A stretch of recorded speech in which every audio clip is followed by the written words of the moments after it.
उसे अगर आप लोग सीरियसली देख लेते तो लगता था कि ट्रेजरी बैंक से कहीं इधर ना चला जाए, गुलाम नबी पे ही ना दो चार हाथ पड़ जाए कहीं, इतने गुस्से में था। और कहा कि हम ये भी लेंगे, हम पीओ को भी लेंगे, हम अक्साई चीन भी लेंगे। उसने बची उची लड़ाई भी लड़ दी। ये एक बात ध्यान रखिएगा, ये भाषण उसका पार्लियामेंट में है, कहीं इलेक्शन में नहीं दे रहा है। वो पार्लियामेंट के भाषण का मतलब होता है वो पार्लियामेंट की प्रॉपर्टी है। 300 के जत्थों में पिछले 10 दिन से हमारे वो मित्र हैं, उनका नाम मत पूछिए, बड़े पद पे बैठे हुए हैं। बोले पुष्पेंद्र अमित शाह के बयान के बाद से खुद ही बांग्लादेशी वहां जा रहे हैं कि वो बंद कर देगा हमें, हम आ गए वापस, अभी कुछ हुआ ही नहीं है। आप वहां के अखबार पढ़िए, रोज 300-400 पहुंच रहे हैं बगैर कुछ कहे, न कोई रोक, ये रोक भी नहीं पा रहे बेचारे, हामिद अंसारी रोक नहीं पा रहे उन्हें, वो जा रहे हैं वहां। तो कभी कभी आप सत्ता यानी स्टेट ऑफ आर्ट क्या चीज होती है वो भी समझना चाहिए। गलत वक्त पे इन्होंने एजिटेशन कर दिया है। ये जो एजिटेशन इन्हें अभी नहीं करना चाहिए था, इन्होंने अपनी एनर्जी खामखा जाया कर दी। अभी तो वो कह रहा है कि मैंने नागरिकता देने वाला कानून लाया हूं,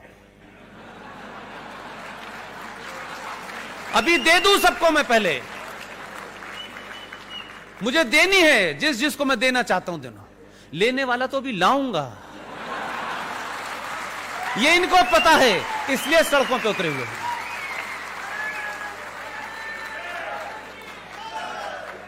इसलिए यहां से लेकर के मुंबई तक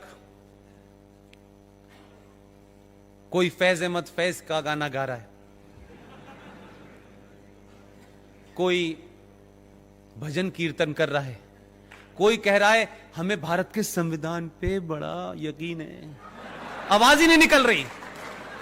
वो कह रहे हैं जो संविधान में लिखा है वो करूंगा मैं। अभी उसी में लिखा है यूनिफॉर्म सिविल कोड, यह संविधान में लिखा है।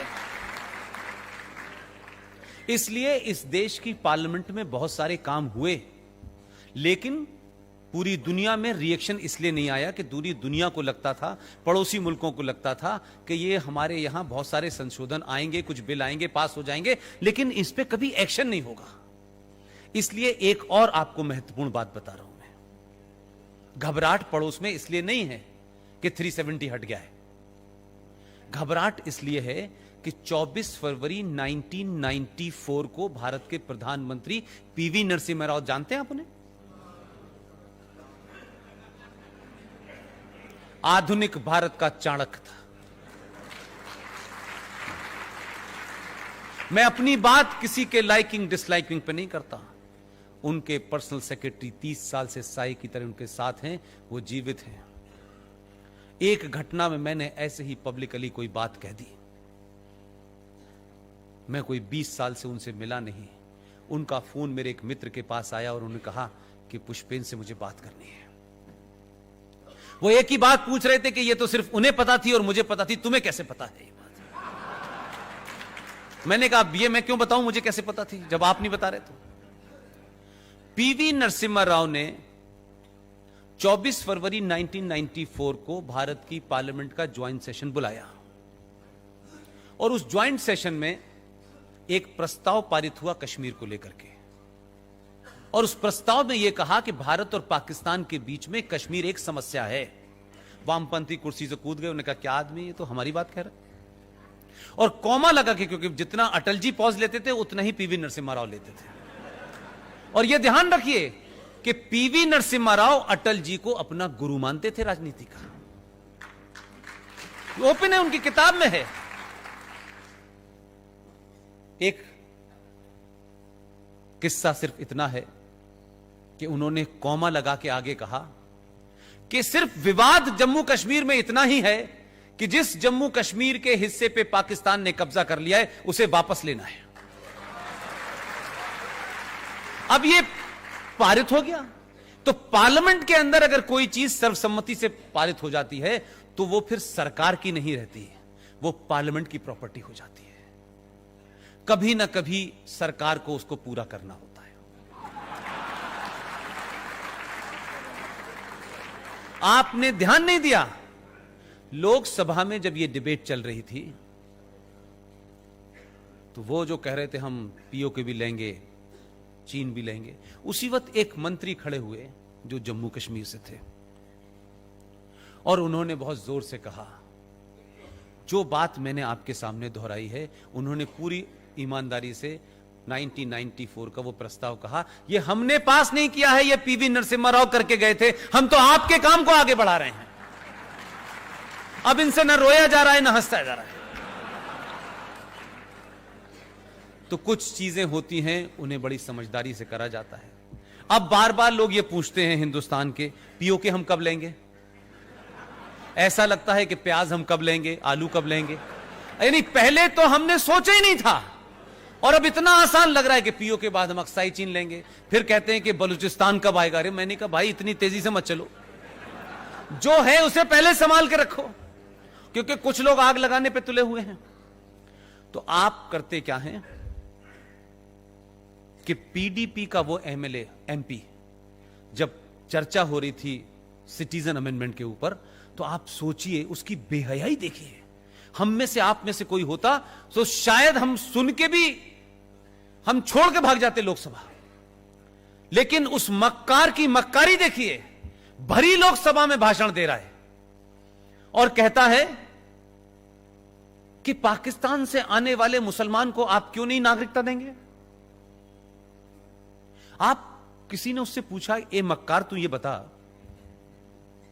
भारत के संविधान के तहत जम्मू कश्मीर, भारत की सरकार के टैक्स पे पलने वाला जम्मू कश्मीर, वो जम्मू कश्मीर जिसका जीडीपी में 0% कंट्रीब्यूशन है, वो कश्मीर जिसको में सबसे ज्यादा सेना मारी जाती है, वो कश्मीर जहां 1 लाख करोड़ 80,000 करोड़ सक्सेसिव सरकार आके पैसा देती है,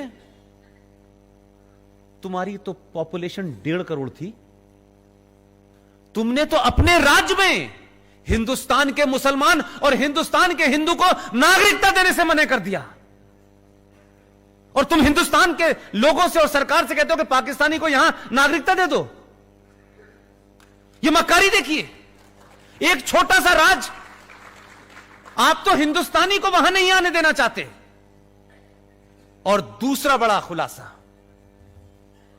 जिस आर्टिकल 35A की वजह से आप और मैं, रेस्ट ऑफ द इंडिया का कोई आदमी जम्मू कश्मीर में जाके नहीं बच सकता था।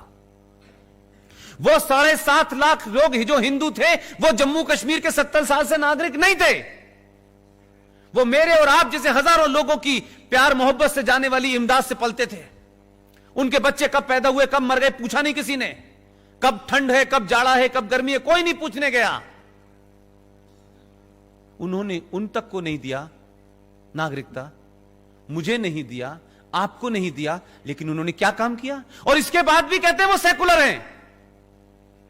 450 किलोमीटर दूर से चल के बर्मा से निकलने वाला रोहिंग्या मुसलमान जम्मू के अंदर 98,000 बस गया। उसके पास आधार भी है, उसके पास इलेक्शन कार्ड भी है, उसके पास बिजली का बिल भी है। बर्मा से आने वाला मुसलमान इल्लीगल जो इस देश में घुसा है, उसको जम्मू कश्मीर की मुस्लिम सरकार ने नागरिकता दी, लेकिन इस देश के मुसलमानों को, इस देश के हिंदुओं को, और 7.5 लाख हिंदू जो वहां पिछले 70 साल से उसी उनके राज्य में रह रहा है, लेकिन उनको नागरिकता नहीं दी। उसका मेंबर पार्लियामेंट में खड़े होकर कहता है कि मुसलमान को आप नागरिकता क्यों नहीं देते हैं जो पाकिस्तान से आया था।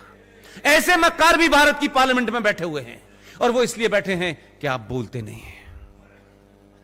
ये ध्यान रखिएगा। ये करिश्मा अलग ही है कि भारत के इतिहास में पहली बार एक बिल, उस सरकार का बिल जिस सरकार का उस सदन में बहुमत ही नहीं था, उसी में पास करके दिखा दिया। लोग जानना चाहते हैं कि ऐसे कैसे हुआ। कुछ राज ही रहने दीजिए। उस राज्यसभा में बार बार यह कहा जाता था कि जब तक यहां बहुमत नहीं होगा पास नहीं होगा। पहला खेल उन्होंने कहा यहीं पहले पास करके दिखाते हैं, वहां तो हम 303 हैं ही। मैं बार बार एक तरफ इशारा करना चाहता हूं, सरकारें आएंगी जाएंगी काम करेंगी, लेकिन इस सरकार को एक चीज का बड़ा अंदाजा है, क्योंकि यह सरकार एक ऐसे दौर में आई है जब कम्युनिकेशन में आप क्या कहते हैं, मैं क्या कहता हूं, मीना जी क्या कहते हैं, किरण जी क्या, सबका डाटा मौजूद है। उनको पता है 1000 साल के बाद यह समाज पहली बार जागा है, बैठने नहीं देगा। इन्होंने हमें 2019 में इस सत्ता पे इसलिए नहीं बिठाया है कि हमें सड़कें बनानी है और हवाई जहाज चलाना है।